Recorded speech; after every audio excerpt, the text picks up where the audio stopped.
what another race weekend that was. It was crazy. Like, really, really, really crazy. The race was even crazier, to say the least. But we'll go over that in later on. But welcome back to another Aftertalk video. My name is NewFlowerGirl, but you can call me Demi, and we're going to be talking about the Formula 1 Grand Prix of the UK.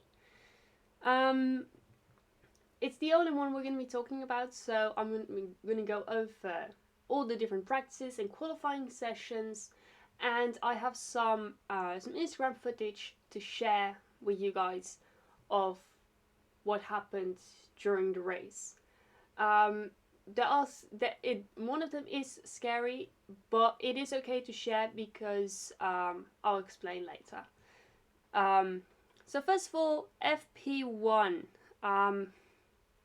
Yeah, it was raining. It was raining.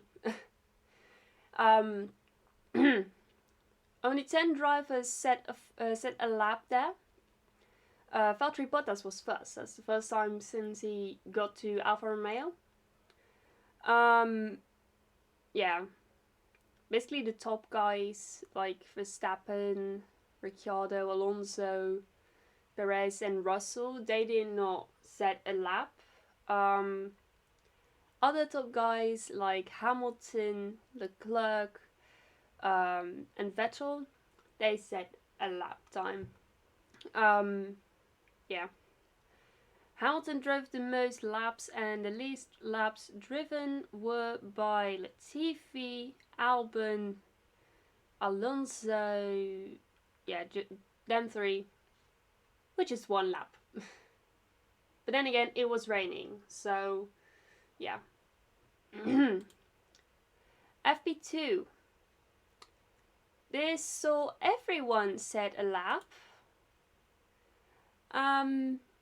Carlos Sainz was the fastest, with Hamilton and Norris behind him, and that session was drier, I believe, because it was 1 minute 28.942. Yeah. Least laps driven was Esteban Ocon with 12 laps. Yeah. But this doesn't say anything about what happened during the race. This is just practice. FP3 on Saturday morning. Max Verstappen fastest. Yay! With a 1 minute 27.901. Least laps driven by Nicolas Latifi, 16 laps. Perez behind Max, and behind that was Leclerc. Now we're going to go over to qualifying. I'm just speeding through it a little bit because I have to do some other things. I have to feed my dad's snake, which I don't actually really like because he's getting old and stuff and he starts biting and everything. Anyway, moving on. Q1. Formula 1 qualifying is different than qualifying for the MotoGP and stuff. Qualifying for MotoGP goes like this. You basically do pre-qualifying on... Well, you basically do sort of like pre-qualifying on the Friday, which basically indicates in which qualifying you'll be. You have Q1 and you have Q2. Q1 is basically for the slower guys, sorry to say, but they basically did not get into the top 10 in the MotoGP. In the Moto 2 and 3, it's the top 14. While the other guys, the top 10 and top 14, they go to Q2. And the Q2 is for the basically fighting for pole position. Q1 in the MotoGP, the two fastest guys go to Q2. Moto 3 and Moto 2, they have more drivers, so for them it is 4 drivers. So Yeah, and that basically is how it works. In Formula 1, it works differently. You basically start with 20 drivers, and at the end of each session, 5 drivers, the 5 slowest drivers, they cannot go to the next qualifying session. So, for example, in this qualifying session, Lance Stroll, Mick Schumacher, Sebastian Vettel, Kevin Magnussen, and Alex Albon did not make it to Q2. Nicholas Latifi did. I'm shocked. Yeah, it was surprising for Latifi to go through to Q2. It was even more surprising later on. Yeah. Yeah. Max was the fastest with 1 minute 39.129. Yeah. That was cool. Q2. Who were the slowest? Esteban Ocon, Daniel Ricciardo, Yuki Tsunoda, Valtteri Bottas, and Pierre Gasly. Can you guess who I didn't name? Who did make it through to Q2? That's right, Nicholas Latifi, his first ever Q3 appearance. Now we just have to wait for Alexander Albon. He made it to Q2 once, and my dad and my sister were very, very happy about that, but then he didn't make it to Q3. So we just have to wait for that. Fastest, again, was Max Verstappen with a 1 minute 40.655, so a bit slower. Hamilton was behind that. Yeah. Qualifying nowadays, this season, it is really intense.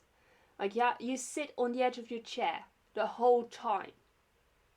From start to finish of the qualifying, you sit on the edge of the chair because it is so intense. Like, you don't know what's happening. Anyway, Q3. First things first, Nicholas Latifi, he thought it was alright. He went off at turn 1, actually. So his lap time is 2 minutes 3 second point 095. But for him it's an achievement to get into Q3. It was an achievement for Williams. Last Q3 appearance for Williams was with George Russell. I can't remember what race. My head says Russia.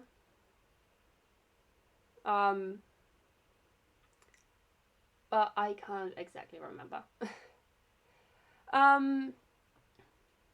Carlos Sainz was the fastest with 1 minute 40.983.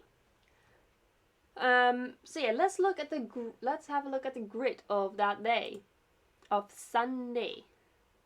So, front row, Carlos Sainz and Max Verstappen. Second row, Leclerc and Perez. Shall I do it with the full name? I'm gonna do it. Front row, Carlos Sainz and Max Verstappen. Second row, Charles Leclerc and Sergio Perez. Third row, the 2 Britons. Or 2 of the 3 Britons. Technically 4 because Alexander Albon is half British. Yeah.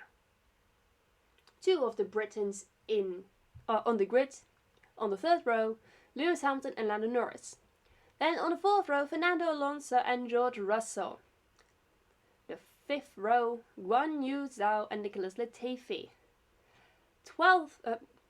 Sixth row, Pierre Gasly and Valtteri Bottas. Seventh row, Yuki Tsunoda and Daniel Ricciardo. Eighth row, Esteban Ocon and Alexander Albon. Ninth row, Kevin Magnussen and Sebastian Vettel. And on the last row, Mick Schumacher and Lance Stroll. Wow. Yeah. Now let's talk about the race. What happened? So, there was a crazy race. I mean, I'm happy with who won. But I wasn't happy with the start of the race. And that involves 3 drivers Alexander Albon, Guan Yu Zhao, and George Russell. You guys might have heard about it.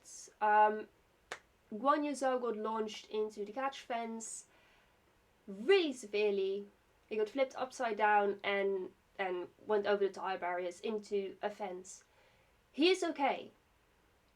He was seen in the paddock after the race. But yeah. So basically what happened was during the start of the race, the first start of the race, Pierre Gasly and George Russell had a bit of a touch. They collided. Basically, I believe they sandwiched I believe Gasly got sandwiched, and then yeah, he got sandwiched by Russell and another driver. I believe Guan Yu, and Russell got Russell basically swerved into Guan Yu and sent him upside down into turn 1, even before the braking zone, which made it so it was a high-speed crash. It was heavy. And the stewards were immediately red flagged. Another reason why it got red flagged, which doesn't have to do with the crash, there were people climbing over the fence and they were sitting on the track. If the race wasn't red flagged, it would have been red flagged anyway because of those people. The marshals, they pulled them away, and the protesters got arrested because they put the lives of the drivers in danger and their own. I mean, if you want to protest against something, don't ever put your life and other people's lives in danger. Protesting is fine as long as you don't endanger people's lives. That's my quote. That's what I wanted to say on that. Protesting is fine, but don't put any lives in danger. Back to the crash. Russell saw what happened. I need to get my phone for that quote, for that message, because there was an interview held at the after the race, and I got a bit of that story. I screenshotted that bit of the story. So this is what George Russell said. I saw the race was red flagged, so I knew it was safe to jump out, said Russell. I wanted to go see if Zhao was okay, and if I could have helped in any way. When I came back, I couldn't get the car turned on, but I knew but I don't know. There was no reason why I shouldn't have been able to, because the car was fine. Well, to be honest, no, because the rear left bit where the tire goes on, it was bent. So yeah. I ran back to the team to check, and when I came back, the car was on the flatbed of the truck already. I asked the marshal to make sure that they didn't pick the car up, and as it turned out, there was nothing wrong with the car but a puncture. It's really frustrating because we had the pace to definitely come back through to P6 as a minimum. So many emotions, but glad to see that Zhao is doing okay. It's horrible to see an incident like that. Meanwhile on Twitter, current IndyCar racer Callum Ilott paid tribute to Russell's brave actions. After the crash, writing, "The first time I flipped a go-kart, George stopped on track to lift it off me. He's always been a good egg since day one. A great role model to anyone." So basically George Russell wanted to help to get Zhao out of there. It's basically something that's always been in Russell's nature. And we need more people like him. Because sometimes when there's been a crash or two people have collided, one of them just walks away. And I'm even talking about the fact that Max Verstappen walked away, but but if Lewis wasn't okay there in Monza, Max wouldn't have walked away. Max is just looked over his shoulder, was like, "Is he okay? Yeah, he's okay. He's moving. Okay, I can go." So yeah, that's basically what happens. Other retirements. Valtteri Bottas. What was his retirement? Gearbox. Pierre Gasly. He had a collision with, at the first race start, with George Russell. And then after the restart with Yuki Tsunoda, I believe that caused him to retire. And Esteban Ocon, he just retired. Had an engine issue. Max Verstappen ran over a bit of debris while leading the race. It turned out to be a bit of the sister team of AlphaTauri, of Pierre Gasly. At first, it was Yuki Tsunoda's, because at a certain point in the track, both AlphaTauris collided. But yeah, it was part of Pierre Gasly's car. And yeah, it was a big chunk.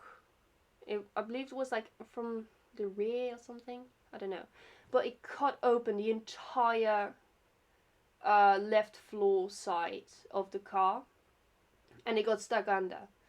And Max was like, "Yeah, it's a puncture. It's a puncture," but it wasn't a puncture. And yeah.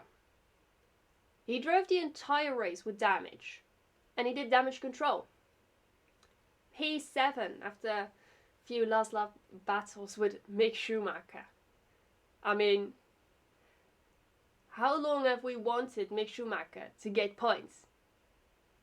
He's done it! He's got points, finished P8.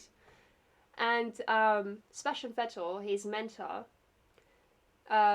revealed that in the car, Vettel was just urging Mick on, like, "Go on, Mick, get him, get him." I can just imagine that on like the dashboard cam. Seb just being like, "Go on, go on." I can imagine that, and maybe like on the team radio. And also, Mick's sister Gina came on the team radio and congratulated him. And then after that, the family enjoyed some champagne. Yeah. New Grand Prix winner in Formula 1 in the form of Carlos Sainz. Yeah. Yeah, that was good. There was also a really nice battle between Perez, Hamilton, and Leclerc. At the last corner, which is Club, Perez had to go a little bit wide. Oh no, it was before Cops. I can't remember. No, it was Club. It was Club. It was Club corner. Perez pushed Leclerc a bit wide, but then again, Perez had to go over the curbs. Like turning into the corner. And then Lewis was like, "Bye, meow." And he went past the two. And then later on, Perez got both of them. Perez got Hamilton back. I mean, that is just one great battle. Yeah, I loved it. Yeah, it was a good battle. Yeah, both Haas drives into the points, actually. Kevin Magnussen got P10. I mean, that's crazy. Yeah. It's crazy. But I loved it. This race was amazing. So yeah. The fastest pit stop, I believe, went to Oh wait, that's not how we look at that. Fastest pit stop. Oh yeah, of course it doesn't show. Fastest pit stop. Didn't go to Lance Stroll. I think it went to like an Alpine.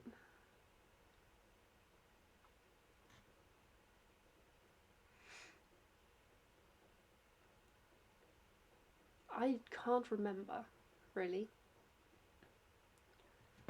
To be honest, I don't know. Who did he go?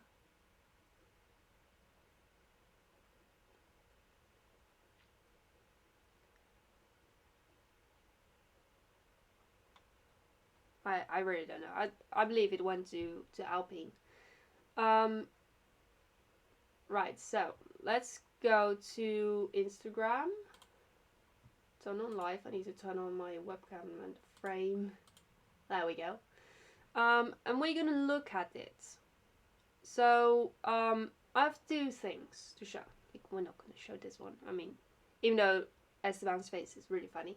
But we're gonna look at this one, which is a terrifying footage from the fans. Made by one of the fans in the grandstand where Guan Yu crashed. And then the damage on the track and what it did to the fence. So first of all, we're gonna watch this one. So yeah, they're starting right here. The race has just started, and look right here now. There we go. He was already upside down there. And yes, he was lucky that there was that he had the that he had the car, or that he had the thing. How do you call it? The halo. The halo ultimately saved his life. I mean, even though the halo broke, kind of. No, it was the roll bar. The roll bar broke, which made it so he basically skidded upside down, as you saw. At full speed. At full speed. Because they didn't yet make it to the braking zone. There were multiple drivers involved. At first. But yeah, this is the damage done to the track. This is in the fence. Look how much bent it is. Look. And then here's some damage on the track. Yeah. Terrifying. There's also, like, some things with the, during the start of the race. Let's go and look it up on YouTube real quick for you guys. F1 medical car does wheelie at Silverstone. Whee! Okay, to be honest, that's really cool. That's really cool. F1 2022 Silverstone start crash. I believe we have the Formula 1 themselves. Let me turn off my sound. Yeah, this is the turn 1 crash. I have watched it. So we need to look at over here. So this is Guan Yu. Here's Gasly. There is Russell. And there we go. Spun. Upside down. And yeah, multiple drivers had been involved. Black screen. So yeah, this is basically the view we got at first.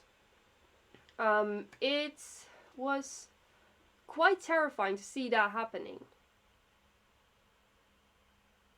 Yeah, it was terrifying. I mean, I can't imagine the fans there being like, oh my gosh, what is happening here?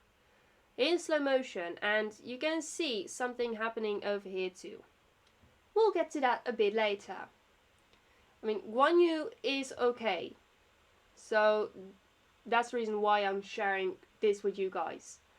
It may be a bit terrifying, but then again, this basically shows us how safe it is nowadays. So this is the onboard of George Russell. He saw that happening. You can see that his car wasn't fine. Here's what happens on board with Pierre Gasly. So yeah, he got sandwiched. He saw a gap. George Russell was like, yeah, I can go there. And then he hit Gasly. And there's Guan Yu all fine in the paddock. Still a bit terrified. But yeah.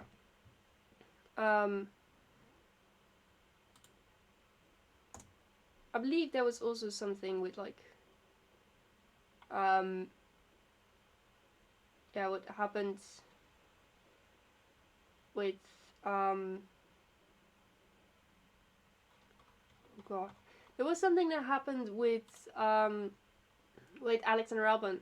He got punctured by Sebastian Vettel, sent him into the wall at turn 1. And then he got and then he basically hit sliding off, he hit another driver and then hit another driver. He hit Esteban Ocon, who had a broken suspension actually, but made it back to the pits because of the red flag taking about an hour. The Alpine crew were able to fix it for him. Yuki Tsunoda had a completely broken front wing, but he made it back to the pits. Yeah, it was just like a part where I was like, yeah, I could have done a live stream, or I could have watched like the season of Drive to Survive, really. But then again, it was all. Then again, everyone was alright. Tsunoda was pretty shaken up from that incident. Because I believe he's the youngest on the grid. But yeah, to see that all happening in front of you, there's no way you cannot be terrified. Yeah, I was pretty shaken up from that crash too. But when I heard he was out of the car and got brought to the medical center and they showed the replay, I knew that everything was fine, that he was okay. Because nowadays in sports they don't show the replay of a horror crash unless it is confirmed that the driver who had the horror crash is okay. If the driver is not okay, they will not show any footage of the replay, and they will also not point any cameras onto them. I mean, when they get out, I'm sure they will point some cameras on it, like live cameras, but there was no footage of that either. But you know, I'm glad that he's okay, that he's out of the car, and Albon actually also went to the med center, and he posted that he was fine, that he was happy, that he was glad that Guan Yu was alright, and that they are both even more excited for the next Grand Prix, which I will have recorded with my boyfriend for next week. We will have pre-recorded it, to be honest. But yeah, I've gone way over time. I thought I was like speeding through it, but I have looked at the time and it's almost 30 minutes. How embarrassing. But yeah, anyway, the next Grand Prix is next weekend. After that, there's just a 1 week break, and then they're going to France, and then Hungary, and then it's the winter stop. Summer stop. I have to stop calling it winter stop. It's a summer stop. But anyway, like this video if you've enjoyed it, and also comment down below what you thought of the crash. To me, it shows how safe it is nowadays. If the hater wasn't there, then a lot of great drivers, such as Lewis Hamilton, Max Verstappen and Charles Leclerc and many others, they would not have they would not have been here. So yeah, it's just sad to think that the Halo is saving lives, and in the past they did not think of it. But yeah, subscribe if you're new. Lost my bearings there a bit. Like this video. Comment down below what you thought of the crash. But that's it from me for now, and I shall see you guys in another video. Bye!